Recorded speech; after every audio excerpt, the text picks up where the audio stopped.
The heart of nursing.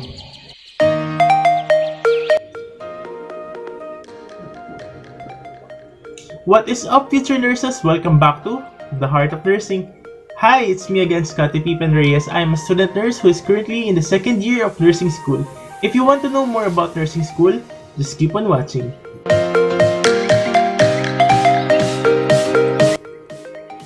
First of all, I want to congratulate those nursing freshmen who passed the BSN Level 1, and I welcome you to BSN Level 2. With that said, this video talks about the BSN Level 2 or the second year in the nursing school. For this video, we will talk about the different subjects and the different things that you should expect during your second year in the nursing school. As I've mentioned before, during your second year of nursing school, it is the time na magjo-duty ka na sa hospital, and it is the time na i-apply mo na yung mga nursing skills na natutunan mo during your first year sa hospital and sa community. This is the time na you will meet different people in different walks of life, and madami kang matututunan sa kanila and madami silang matututunan sa iyo. Okay, so let's first discuss the cupping, pinning, and candlelighting ceremony. So guys, kapag second year ka na, yun, magka-cupping, pinning, and candlelighting ceremony ka na. It is a ceremony na kung saan it symbolizes that you are accepting the greater responsibilities of the nursing profession by providing compassionate, ethical, and altruistic service to humanity. Dito yung time na yung mga female student nurses may cup na sila, tapos may pin na sila. Same as with the male student nurses, may pin na sila. And this is the time din na magte-take kayo ng oath, na ibig sabihin is yun nga, you are accepting the greater responsibilities of the nursing profession. You are devoting yourself to take care of others. And yun, service above self, you are rendering your service to those people who are in need, especially the less fortunate people. Dito yung time na may pin na kayo, so legit talaga na you are student nurses. So, yan.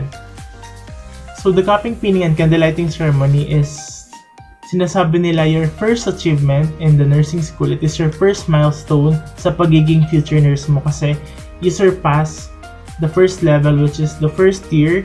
Kaya mag-move ka na sa another level, which is the second year, and you will render your time, you will render your care sa mga patients na nangangailangan, especially those patients in the hospital. Okay, let's talk about your duty. So your duty or your clinical exposure during the second year focuses more on the maternal and child nursing care. Dito yung time na sa pedia ward kayo magdu-duty. Sa pedia ward, guys, dito matatagpuan yung mga patients na 0 to 18 years old. So most likely, yung mga patients dito is from baby hanggang 18 years old. Dito yung time na makaka-encounter kayo ng mga different diseases.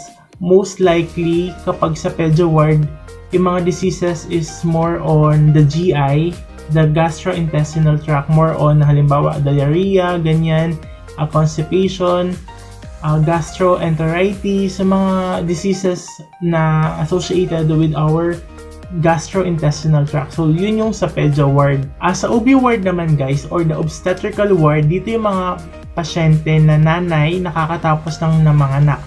Ang madalas na ginagawa sa OB ward is yung sa breastfeeding, you'll teach them what is the proper way ng pagbe-breastfeed, tapos perennial care, ganyan, tapos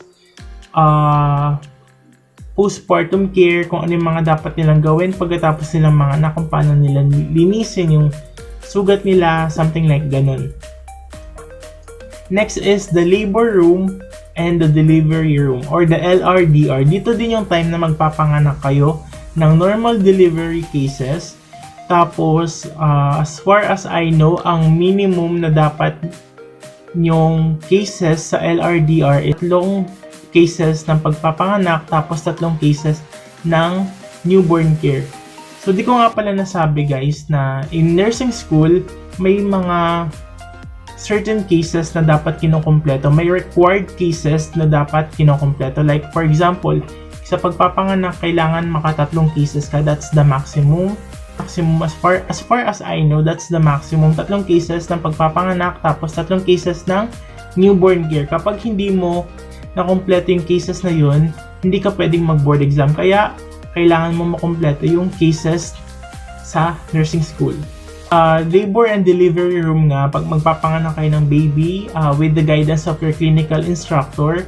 Tapos, mag-newborn care kayo, newborn care, like bibihisan yung baby, ganun. Tapos mag-administer kayo ng Hep B vaccine, ng BCG, ng vitamin K, ganun.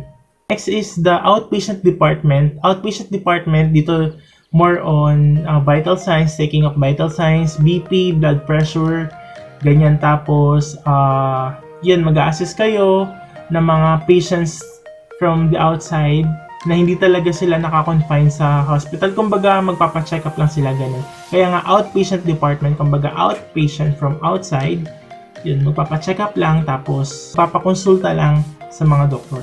So, yun nga, may 4 areas kayo during your second year, which are first, the pedia ward. Gaya nga nasabi ko, yung mga patients dito, 0 to 18 years old, tapos OB ward, mga nanay, tapos LRDR, dito yung area na magpapanganak kayo, mag-newborn care kayo.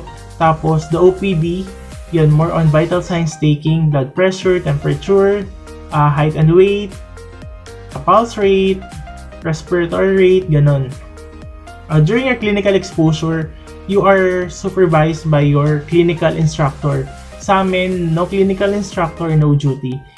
Hindi ka pwede mag-duty kapag wala ang clinical instructor mo. Kaya, may mga kapag may gagawin ka sa patient mo, kailangan mo munang ipaalam sa CI mo. Kailangan alam ng CI mo yung ginagawa mo dun sa patient, kasi liable yung clinical instructor kung may magawa kang mali dun sa patient na yun. Kaya kapag may gagawin kang procedure, kailangan mo muna magpaalam sa clinical instructor mo bago mo gawin dun sa assigned patient sa'yo. Then, the clinical exposure, guys, hindi lang siya more on sa hospital. Hindi lang siya, it doesn't mean na may duty ka na is lagi ka nang nasa hospital. There are times din na you'll have your clinical case presentation wherein maghahanap kayo ng case doon sa ward na yun. Halimbawa sa pedia kayo, maghahanap kayo ng case doon, tapos gagawin nyo ng case study, tapos i-present nyo, i-defend nyo sa panel. Like clinical case presentation. Tapos sa clinical case presentation, doon namin i-present sa mga clinical instructor namin kung ano yung case na nakuha namin doon sa pedia ward. Like, halimbawa, nakuha namin case sa pedia ward is acute gastroenteritis. Tapos in-interview namin yung patient na may sakit na ganun. Tapos, kinuha namin lahat ng mga kailangan naming information. Then, last day na exposure namin is the clinical case presentation. Doon namin present yung ginawa namin case study tungkol sa patient na yun. Tapos, dinepend namin siya sa panel na binubuo ng mga clinical instructors din namin. It's like thesis defense na din, but yun, more on sa clinical side siya, more on sa patient mismo. Yun, that's the clinical case presentation. So let's go with the subjects. So during your second year in the nursing school, konti na lang yung mga general education subjects nyo. More on major subjects na kayo, more on the maternal and child nursing care na kayo, more on yun, mga major subjects na talaga, mga NCM, mga nursing care management. First is the pharmacology. The pharmacology, it is a subject that tackles about the different drugs, the different mechanism of actions, the side effects, contraindications, mga nursing responsibilities mo sa gamot. So, sa pharmacology, you will study a lot of drugs sa different system. Like, halimbawa sa nervous system, what are the drugs associated with the nervous system? What are the drugs associated with the integumentary system? What are the drugs associated with the cardiovascular system? So, per system, may mga drugs na naka-indicate kung ano yung mga pwede mong gamitin. Kaya, you will study here the different drugs, the different mechanism of actions, contraindication, kung ano yung mga side effects nito sa katawan. Tapos, yung nursing responsibilities mo sa pag-administer ng drug na yun. So, you will study here also the patient's rights sa drugs and medication. Tapos guys, sa pharmacology, may computation side dito. Like, kukumputin mo kung ilang drops per minute ang kailangan ng IV fluid na to, tapos kukumputin mo kung ilang ang tawag dun, ilang tablets ang ibibigay mo sa pasyenteng may ganito, ganyan. Also in the pharmacology, you'll be needing this nursing drug handbook. So this book contains the different name of drugs, kung ano yung mga brand name nila, kung ano yung interactions nila, kung paano yung pag-administer, kung ilan dosage ang ibibigay mo. Tapos, yung mga nursing considerations. You'll be needing this nursing drug handbook, which is a reference for you about the different drugs. Next is the maternal and the pediatric nursing. Sa amin guys, magkahiwalay yung maternal nursing sa pediatric nursing. Maternal nursing talks about the mother, the stages of labor, the pregnancy, the complications of pregnancy. So in maternal and child nursing care in general, so ito siya, ito sa book din. So you'll be needing a book guys. As I've mentioned sa mga previous videos ko na you'll be needing a book, especially in nursing kasi it's really hard kapag wala kang book, kapag wala kang reference. As soon as possible, you have to invest for your books, for your nursing books. So in the maternal and child nursing care in general, dito nyo itatakel yung mga sa mother, yung stages of pregnancy, menstrual cycles, stages of labor, ganon. Tapos sa mga ano naman sa bata, sa pedia nursing, dito nyo itatakel yung stages of development, what are the theories of development ng mga bata, ganyan. So next, let's go with the community health nursing or the CHN. So second year ka na, may exposure ka na sa hospital, may exposure ka na din sa community. So in the community health nursing, dito yung time na ma-expose kayo sa mga iba't ibang health center na affiliated sa nursing school na pinapasukan nyo. Pupunta kayo sa mga iba't ibang community, tapos interviewin nyo sila about their family income, sa status ng buhay nila, ganyan. Tapos sa family dynamics. Sa community health nursing din, dito kayo gagawa ng family case study. You will have a family, tapos gagawin nyo sila ng case study. Yun nga, you will determine their family income, family dynamics, tapos kung ano yung mga problems na nakita nyo dun sa pamilyang yun, dun sa bahay nila. So community health nursing, it's very diverse kasi makakakilala ka ng mga iba't ibang tao, tapos makakasalamuha mo sila, tapos you'll have your health teaching sa kanila. Halimbawa sa mga bata na bawal kumain ng junk food, dapat is fruits lang, ganyan, mga gulay, ganyan. Tapos sa mga matatanda, you'll teach them about the importance of exercise, ganyan. Tapos yung hindi pag-inom, hindi smoking, ganyan. It's very diverse kasi yun, mga iba't ibang tao yung mamimit mo dun. Though it's tiring minsan, but as long as you're enjoying it, it's fun. So sa community health nursing din, may gamit kayo dito. Sa amin, iba yung gamit namin sa community, iba yung gamit namin sa hospital. But all in all, they are just the same. Sa community kasi may isang napaka-distinct na gamit na sa community lang talaga ginagamit, and that is the black na payong or payong. Yung payong na yun guys is ginagamit syempre kapag mainit, and ginagamit din sa mga aso kasi guys sa community napakadaming aso. Yung black na payong na yun may dalawang purposes yun. First is panangga sa init, second is panangga sa aso. Like kapag may nakita kang aso sa community, yun pwede mong gawing sandata, ganyan, sa mga aso. Yun yung gagamitin mong sandata to protect yourself, to save yourself sa mga aso sa community. So yun. So if you're asking bakit black, kasi guys yung black is may nabasa ako na hindi siya mainit sa mata, tapos hindi siya yung unlike sa ibang colors na kapag ginamit mo tas nagre-reflect yung light, mas lalong mainit. Yun, kaya siya black na payong kasi napakakalma lang ng kulay niya, tapos hindi siya mainit sa mata, hindi siya mainit. Yun lang, neutral lang. So don't ever buy na payong na super neon yung kulay kasi guys super init na nga, tas neon pa yung kulay, lalong iinit, ganun. Yeah. Stick with black na payong kasi yun na yung standard na payong na ginagamit since dati pa. So yun, CHN, black na payong.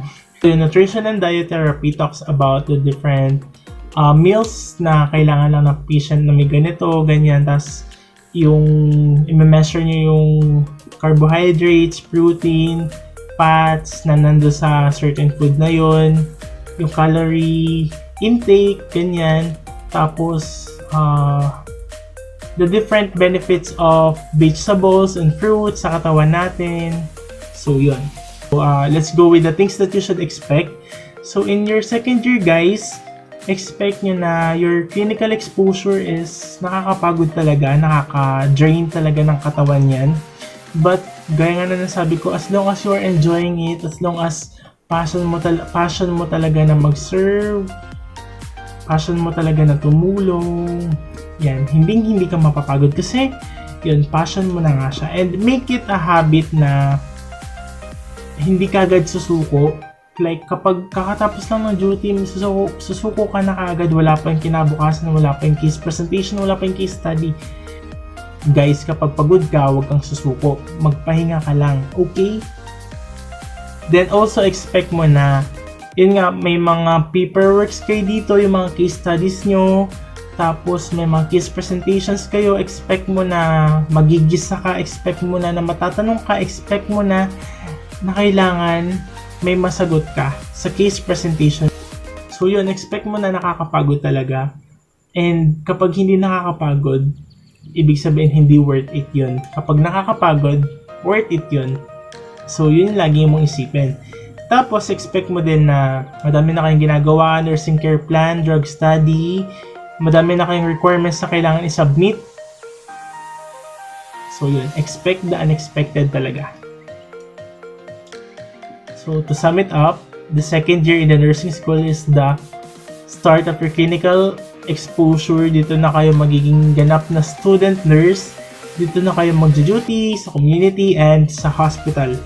Also, dito na kayo gagawa ng mga paperworks like nursing care plan, drug study, charting, ganyan, tapos journal reading, tapos NCP, nursing care plan as I've mentioned, tapos yun, madami kayong requirements na gagawin and depende yun sa clinical instructor nyo or sa nursing school na pinapasukan nyo.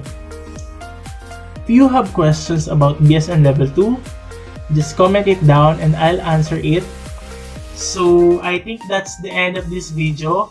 Always remember, nursing school is tough, but so you are. Happy nursing!